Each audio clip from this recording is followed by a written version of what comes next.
إيمانويل أغنو فرنسي طموح، درس السينما في إحدى الجامعات الفرنسية وعمل في بعض المسارح الباريسية.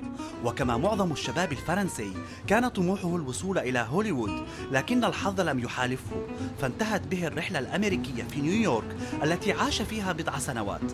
وبعد عودته إلى فرنسا لاحظ إيمانويل غياب الابتسامة عن وجوه المسافرين في مترو الأنفاق الباريسي، فقرر أن يمتهن حرفة لم تعرف من قبل في العالم أو على الأقل في فرنسا، إذ يقوم بركوب المترو والتأكد من ظهور الابتسامة على وجوه رواده، ما أدى إلى تسميته مفتش السعادة.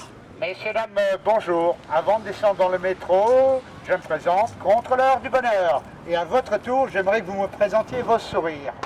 Ah, je sais, là, deux. Merci.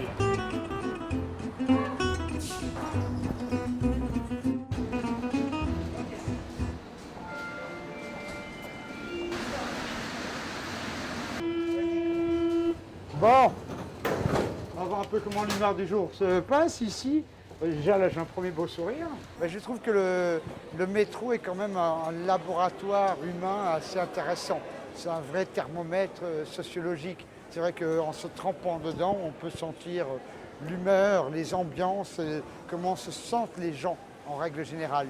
Et puis c'est vrai que c'est quand même un endroit fabuleux dans son paradoxe, c'est-à-dire que c'est un lieu qui est rempli de monde et où on ne se sent jamais aussi seul.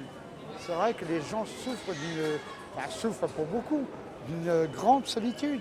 Regarde, les gens n'osent même plus se parler, se regarder, tout le monde est occupé avec son petit portable, donc c'est quand même assez effarant.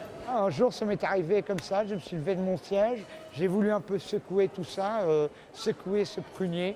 Et je me suis levé, j'ai fait « Messieurs, dames, bonjour, contrôleur de bonheur, veuillez me présenter vos sourires, s'il vous plaît ». Et à partir de là est né le contrôleur du bonheur. يقوم إيمانويل بإشهار سماعته ويبدأ بسرد قصص من التاريخ الفرنسي التي تكون فكاهية تارة وواقعية سياسية ساخرة تارة أخرى، ما يدفع بالمسافرين إلى الضحك أو الابتسام. Par exemple, une jeune femme enceinte.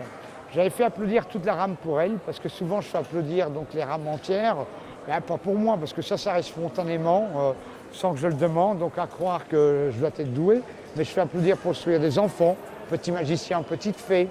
J'explique aux gens la différence. Les jeunes amoureux de 15 à 95 ans, parce qu'on est toujours jeune quand on est amoureux. Les futures mamans. لإيمانويل أسلوبه الخاص في التقرب إلى المسافرين، فأحياناً يقوم بإشهار سماعته ويطلب من الشباب الجالس في مترو الأنفاق بالوقوف ومنح مقاعدهم للسيدات الواقفات في الممرات، وأحياناً يطلب من المسافرين التصفيق لأحد الركاب احتفالاً بمناسبة سعيدة يحتفل بها. Monsieur avec un sourire amoureux, et oui, car j'en viens le petit éclat en son regard. Et monsieur là-bas, au sourire bel homme, car si j'avais été Jack Lang, j'aurais dit quel bel homme, mais comme j'ai pas le costume et l'impression si Provence, je vais demander à Jean féminine. Et donc là, un jour, j'ai une future maman qui s'appelle Aurélie. Je me souviens encore de son prénom, c'est arrivé il y a 2 ans. Je fais applaudir toute la rame pour elle. Donc là, cette jeune femme, il y avait une telle ambiance dans la rame, tout le monde était tellement de bonne humeur que je fais aux gens, on va lui demander si c'est une fille ou un garçon. C'est-à-dire que l'espace d'un instant, la rame s'était vraiment transformée en théâtre. Donc c'était un espace suspendu dans le temps. Donc je me ramène vers cette future maman donc, qui s'appelle Aurélie.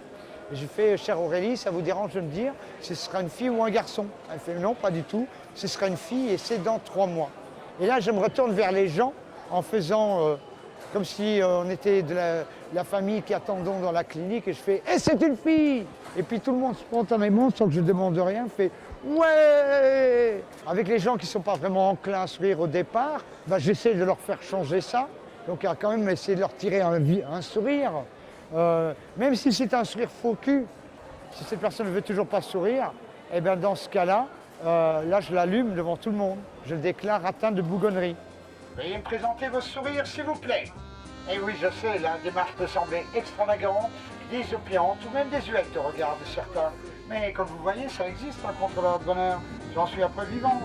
Tout comme nous-mêmes, nous avons la chance d'exister par cette journée avec une météo quelque peu hasardeuse. Donc je comprends votre sourire, hein. Quand on est assis, bah oui, quand on a un قد sourire. تكون الابتسامة من أقوى الأسلحة للاتصال مع الآخر وتنسي البعض متاعب الحياة اليومية، ولو لفترة وجيزة.